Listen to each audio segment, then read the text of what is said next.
Bem-vindos, Celeb Básico, aula 5, professor Kess André Breton. Nós vamos falar hoje sobre erros e debugar o código do Celeb, né? Então, começando com alguns erros comuns. Alguns erros comuns do Celeb, o uso de variável que pode retornar para a gente. Por exemplo, ele tem uma variável indefinida. Isso acontece quando a gente tenta usar um valor de uma variável sem ter dado um valor de fato para ela. Isso dá problema. Erro de sintaxe, quando a gente escreve errado uma expressão. Então, por exemplo, ali, na segunda linha, nós temos um erro de sintaxe que ele não esperava um segundo parênteses. Então, aí provavelmente tem um desbalanço de parênteses. Tem que olhar a linha e ver se a expressão está certinha mesmo. Inconsistência de linhas e colunas, né, das dimensões de linhas e colunas. Isso é quando a gente tenta fazer operações matriciais inconsistentes. Índice inválido, ou seja, quando a gente tenta acessar índices de matrizes e vetores que não foram definidos. Problema singular, essa singularidade é frequentemente associada à solução de sistemas de equações, quando você tem equações ou variáveis linearmente dependentes. Okay? Na verdade, tem uma série de erros, uma lista de um monte de erros, a gente está ilustrando aqui alguns dos mais comuns. Tá? Quando esses erros aparecem, a gente tem que corrigir, então a gente tem que debugar o código. Debugar consiste em verificar possíveis erros, rodando o código e verificando as etapas de cálculo. Okay? Então, embora o Scilab contenha algumas ferramentas um pouco mais avançadas, para debugar, nós vamos nos concentrar essencialmente nos comandos pause, resume e abort. Esse abort pode ser utilizado também o quit, para fazer o mesmo efeito se a gente tiver com um único nível. A gente vai ver o que isso quer dizer. Bom, ao inserir o comando pause e rodar o programa, o Scilab irá parar na linha de programação do pause. Nós podemos então verificar as variáveis e testar cálculos no console. O programa irá então aguardar o próximo comando, que poderá ser resume. Aí, se a gente digitar resume e der enter, o programa continua até haver outro pause. Se não tiver nenhum pause, ele vai até acabar o programa ou acontecer algum erro. Ou a gente pode digitar abort. Abort interrompe o programa, independente do nível. O quit, ele aborta o nível corrente, retornando ao nível anterior. Mas como a gente vai trabalhar sempre com o nível de debug, abort e quit praticamente vão ter o mesmo efeito para a gente. Vamos ver alguns exemplos. Né? Dados dois vetores A e B, calcule C igual a somatório de A ao quadrado BI. Né? Então nós temos aqui A um vetor linha, B um vetor coluna. Então nós pede para que a gente faça essas contas. Vamos fazer essas contas e vamos utilizar ele para ilustrar como é que funciona lá o debug, o pause no Celeb. Bom, então vamos lá para o Celeb. No Celeb nós temos aqui já escrita a função. Colocamos uma função, tá? Uma função que recebe dois argumentos de entrada, retorna um argumento de saída. Nós temos aqui, primeiramente, se lê o número de comprimento do vetor x, que vai ser o mesmo comprimento do vetor y, inicializa a variável soma, e se faz soma igual a soma mais x ao quadrado vezes y. Tá? E depois essa soma é jogada na variável f, que é a saída da função. Aqui embaixo nós temos a definição do vetor a, do vetor b e a chamada da função retornando no argumento saída c. A gente já discutiu um pouco os argumentos variáveis locais, variáveis globais de funções, a gente não vai detalhar isso agora, mas vamos ilustrar o comando pause. Então vamos supor que a gente insira o pause aqui na linha 13 de programação. Né? Então o pause está após a definição de A e B. E vamos rodar para ver o que acontece. Quando a gente roda, vamos lá para o Celeb, deixa eu digitar a CLC só para limpar a tela. Né? Então nota, ele conhece a variável A, ele conhece a variável B. Ele não conhece a variável C ainda, observa que deu variável indefinida C, porque ela não foi executada ainda, o pause está antes dela. Tá, okay? Ele não chamou a função, também não conhece nenhum valor interno da função. Eu tenho duas opções. Ou eu dou abort, ou eu dou resumo. Se eu digitar abort, ele vai interromper a execução do programa. Então, ao digitar abort, ele parou. Então, se eu perguntar quem é C, ele não sabe quem é C. Ele acabou o que ele estava fazendo e não teve efeito, não continuou. Tá, okay? Bom, vamos repetir esse procedimento. Nota que eu rodei de novo o programa. Mas ao invés de dar abort, a gente vai dar resume. Então nota que até esse momento ele não conhece C. Quando eu der resume, o que ele vai fazer? Ele vai continuar de onde ele parou. Então quando eu perguntar quem é C, o C é o valor de 111, ou seja, ele executou esse programa. O programa não tem nenhum erro, tá? O programa está certinho, a gente só quer ilustrar o funcionamento. Então, ele continuou o programa até finalizar o programa, que não tinha nenhum erro. Tudo bem? Tudo bem. Então vamos ilustrar um pouquinho mais. Vamos voltar aqui, vamos colocar o pause dentro da função, antes dele atualizar a soma. Então nota, ele vai se chamar função, quando ele chegar aqui na função, aqui tem um loop. Então ele vai passar por esse loop, ele passaria por esse loop N vezes. Né? Tem um pausezinho aqui, ele vai perguntar o que a gente quer fazer a cada parada. Eu vou dar resume para que ele continue rodando.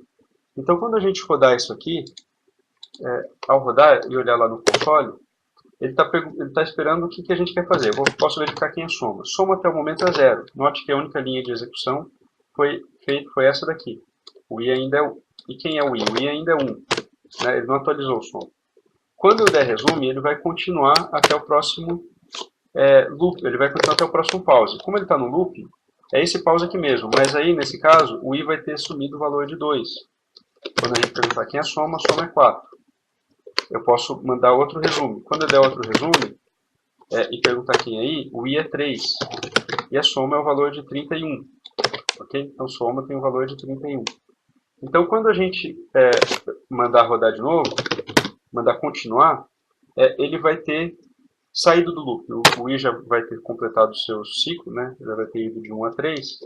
Então, quando a gente perguntar quem é, aí todas as variáveis internas da função, as variáveis locais, não vão existir, só as variáveis globais vão existir. E no caso ele vai conhecer aqui quem é a variável C, no caso 111. Tudo bem? Okay.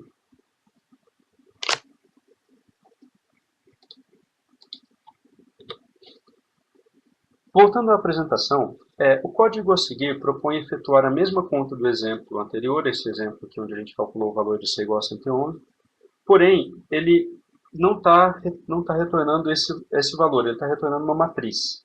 Identifique o erro e corrija. Nós vimos no exemplo anterior que o resultado daquela soma deveria ser 111. E aqui nessa função aqui de baixo, ele está tentando fazer uma operação matricial, ele está tentando fazer um produto interno de vetores, vetor x vezes vetor y vezes vetor x ao quadrado, e ele não está retornando o valor correto. Vamos ver o que está acontecendo, como é que a gente pode debugar isso. Bom, então aqui a gente tem a nossa função escrita lá como no exemplo. Quando a gente tenta rodar e pergunta quem é C, C é uma matriz 3×3. Então, ali o caso é simples, mas vamos lá só verificar como é que a gente poderia debugar isso. Observa que eu poderia inserir um pause aqui interno à função, antes dele fazer a conta, né, e mandar rodar. Quando a gente mandar rodar, observa que eu posso perguntar quem é x, eu posso perguntar quem é y. E eu posso testar a conta. Que conta isso aqui está dando? Isso aqui está dando uma conta que é uma matriz, que é o resultado. Ali bastante simples, né? Mas note, por que isso acontece? Porque y é um vetor de 3 linhas e uma coluna, x é um vetor de uma linha e 3 colunas. E aí, esse produto ele pega o número de linhas da primeira e o número de colunas da segunda. Então, está ficando uma matriz 3×3. Eu posso, no console, testar qual seria a alternativa. Ver que, na verdade, ele deveria retornar um escalar de 1 por 1.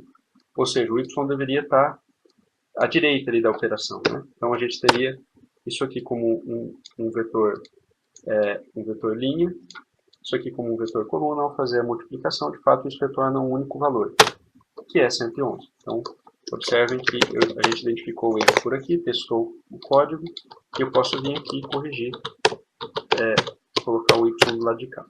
Ok?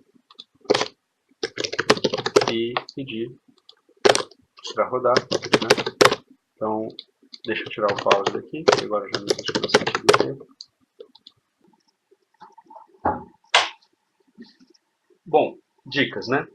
O número aqui ao lado, ele indica o nível de debug. Então, nós temos ali um númerozinho 1, lá no console, né? Isso indica no nível 1, um númerozinho 2, isso indica o nível 2 do debug. Como é que a gente trabalha? A gente vai trabalhar buscando ficar no nível 1. Tá? Quer dizer o seguinte, galera, a gente vai dar só um clique no mouse para rodar o programa. Quando a gente aparece esse nível 2, quer dizer que você estava rodando o programa debugando com pause e de repente você mandou rodar de novo o programa. Vamos mostrar isso lá no Celeb. Certo? Então, por exemplo, aqui está no Celeb. Vamos supor que eu dei um pause aqui, como estava antes ilustrado. Vamos rodar. Ao rodar a nota, ele está com o númerozinho 1, certo? Eu vou com o dedo nervoso e mando rodar de novo. Ao mandar rodar de novo, ele apareceu o nível 2. Isso não é bom para a gente aqui nesse Celeb básico, não é bom a gente trabalhar com níveis diferentes de debug, não. Aqui nós podemos dar quit. Quit, o que ele vai fazer? Ele vai abortar o nível corrente e vai voltar ao nível anterior. Tá? Então, só para ilustrar mais uma vez, vamos supor que a gente dê mais um clique aqui e ele rodou de novo. Então, ele está com o nível 3. Então, ao dar quit, ele vai interromper o nível 3 e voltar para o nível 2. Ao dar quit, ele vai interromper o nível 2 e voltar para o nível 1. Ao dar quit, ele até deu um problema aqui na rodada, né? Só para ilustrar essa funcionalidade do quit. Então, isso quer dizer, ou seja, se eu estou no nível 1 do quit, ele interrompe o programa, tá bom? Aí fica o mesmo para o abort.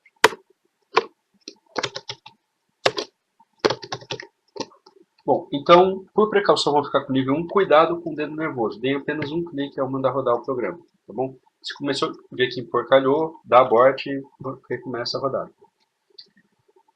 Ok, então para reduzir um nível, caso a gente tenha apertado várias vezes, a gente pode dar o comando quit, se a gente opcionalmente. Outro detalhezinho, quando a gente às vezes cai num loop infinito, cai em alguma coisa que ele fica pensando muito tempo, a gente quer parar, quer dar um tempo ali no programa, a gente pode digitar Ctrl C. Aí ele vai parar e perguntar o que a gente quer fazer. Se a gente quer dar o resumo para ele continuar, ou se você quiser dar o abort para ele abortar o programa. Né? Então vamos lá no Celeb. Bom, então vamos supor aqui que nós estejamos aqui no Celeb e nós colocamos um loop muito grande. Começamos i igual a 1, enquanto i for menor que 10 a 7, i igual a i mais 1. Ou seja, ele está atualizando, o i de 1 em 1 até 10 milhões. Então quando a gente manda rodar, o Celeb vai ficar demorando para executar. Observe que ele está demorando. Eu posso dar um Ctrl C. Ao dar o Ctrl C, ele interrompe momentaneamente o que ele está fazendo e me pergunta: o que a gente quer fazer? A gente quer dar o resumo ou a gente quer dar abort? Aqui eu vou dar o abort, interromper o programa. Né? Se eu quiser continuar, eu poderia dar resumo. Ele continuaria até parar. Aqui ele já parou, no caso. Ok? Beleza? Mas eu poderia dar abort e interromper o programa. Se o debug estiver muito emporcalhado com diversas operações e a gente começa a suspeitar que ele não está funcionando direito, é conveniente fechar o programa e abrir de novo. Tá? Então, o famoso desliga, liga de novo, porque deve funcionar. Exercícios. Aqui são 3 exercícios. Nós temos ali uma primeira... Todos têm erros, tá? Então nós temos ali uma primeira soma. Estamos fazendo uma soma usando a função for e eu quero que vocês identifiquem qual é o erro para implementar esse código lá. Aqui nós temos uma matriz declarada como matriz de zeros e desejo somar os elementos da diagonal. Tudo bem que a soma seria zero, mas na forma como está escrito daria um erro. Por quê? Qual erro daria? Aqui nós temos no item C 3 matrizes, né? A, B, U, e aí nós queremos que o resultado seja um vetor coluna com duas linhas. Né? Então, o resultado V deve ser um vetor coluna com 2 linhas. Então, essa multiplicação A vezes B vezes U está funcionando. Se não está funcionando, como é que a gente poderia, que tipo de erro vai dar e como é que a gente corrige? Ok? É isso.